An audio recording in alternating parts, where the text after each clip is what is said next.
Our topic today is setting the line, physical boundaries for Christian couples that actually last. These boundaries, physical boundaries, actually work for Christian couples who want to honor God. Setting healthy limits is one of the most game-changing habits that can seriously upgrade your life. It's about creating boundaries that protect your time, energy, and mental health. When you set healthy limits, you're essentially telling the world that you're willing and not willing to tolerate. And that can be incredibly empowering. It's not about being selfish. It's about being intentional with how you spend your time and energy. One of the biggest hurdles people face when trying to set healthy limits is the fear of conflict. We often worry that saying no or setting a boundary will lead to an argument or hurt someone's feelings. Or maybe we feel guilty for prioritizing our needs over others. But here's the thing. Setting healthy limits is not about being confrontational. It's about being clear and respectful. It's okay to say no without feeling obligated to justify or explain yourself. Another challenge is that we often struggle with assertiveness. You might come across as too passive or too aggressive, and that can lead to misunderstandings. But when you practice setting healthy limits, you become more confident in expressing your needs and boundaries. You learn to communicate effectively and avoid people pleasing. Fear of rejection or abandonment can also hold us back from setting limits. You might worry that if we set boundaries, others might think we're not interested in them, or that we're not willing to help.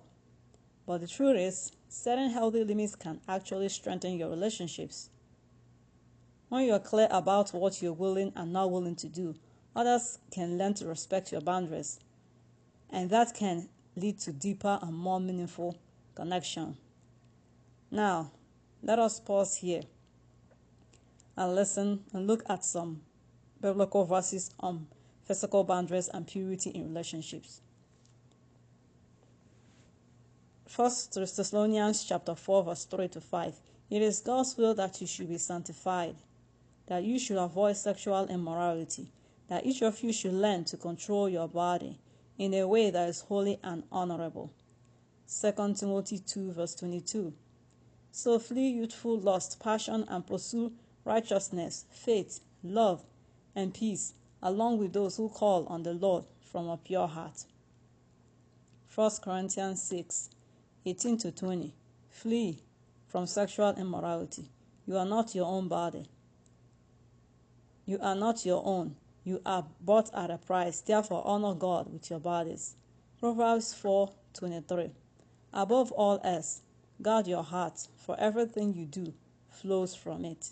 Songs of Solomon chapter 8 verse 4. Do not arouse or awaken love until it is so desired. Hebrews 13 verse 4. Marriage should be honored by all, and the bed kept pure, for God will judge the adulterer and all the sexually immoral.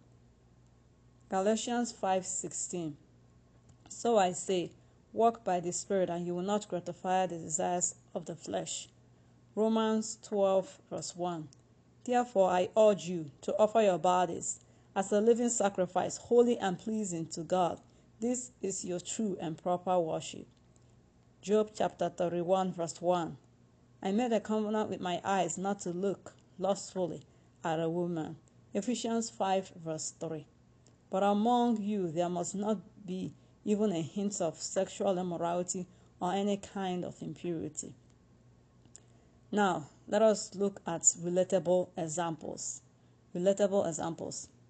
Sitting too close while watching a movie, alone at night.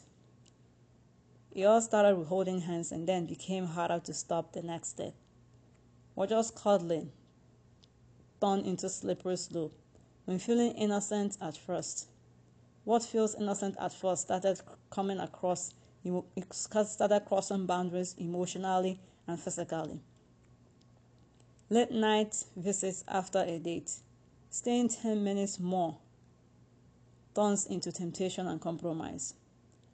having to explain to others why you're not living together, when culture says it is normal, but you're choosing holiness. Setting a no sleepover rule, even if it's just for convenience. Even if it's storming or late, choosing to leave instead of staying over. Deciding to avoid certain touch zones even if it feels mature. Recognizing that your body reacts even when your intentions are pure. Choosing public places for hangouts to avoid temptation. Coffee shops over bathrooms, even if it's less cozy. Agreeing to end dates by a certain time, because things get harder to resist when you're both tired and emotionally connected. Stop kisses that are too long or too intense. Being honest that some types of affection can lead to more. Noticing when prayer feels distance after compromising. Feeling the disconnect with God when boundaries are crossed. Getting accountability from a trusted mentor or couple. Not trying to do it all alone, and inviting wise voices into your relationships. Having a what if we sleep plan. Not just saying we won't, but having a redemptive plan in case you do. Now let us continue with our discussion. If you are getting value so far in this video, I'd like for you to like, share, and subscribe. So let's continue with our discussion. So how do you start setting healthy limits? One strategy is to practice saying no without explanation. It's simple yet powerful. When someone asks you to do something that doesn't align with your priorities or values, you can simply say no. You don't owe anyone an explanation. Another strategy is to set clear boundaries with your loved ones. Communicate your needs and expectations clearly and be specific. Self-reflection is also a key. Take time to understand your values, priorities, and limits. What are your non-negotiables? What drains your energy? What nourishes it? When you have a better understanding of yourself, you can set boundaries that align with your goals and values. It's also essential to practice self-compassion and knowledge. That's okay to make mistakes. Setting healthy limits is a process, and it's not always easy. I did like to share a story that really drives this home. I had a friend who was constantly overcommitting herself, taking on too much at work, and sacrificing her personal time. She was burnt out and exhausted. So one day she decided to set a boundary with her boss and started saying no to non-essential tasks. It wasn't easy though, but she persisted. She started prioritizing her own needs and found that she was more productive, more focused, and more present in her relationships. The transformation was incredible. She had more energy, more time for herself, more fulfilling relationships. She realized that setting healthy limits wasn't about being selfish. It was about being intentional with her time and energy. Her story is so powerful, such a powerful reminder that setting healthy limits can have a profound impact in our lives. In conclusion, setting healthy limits is a powerful way to take control of your life, prioritizing well-being and growth as a person. It's not always easy though, but it's worth it.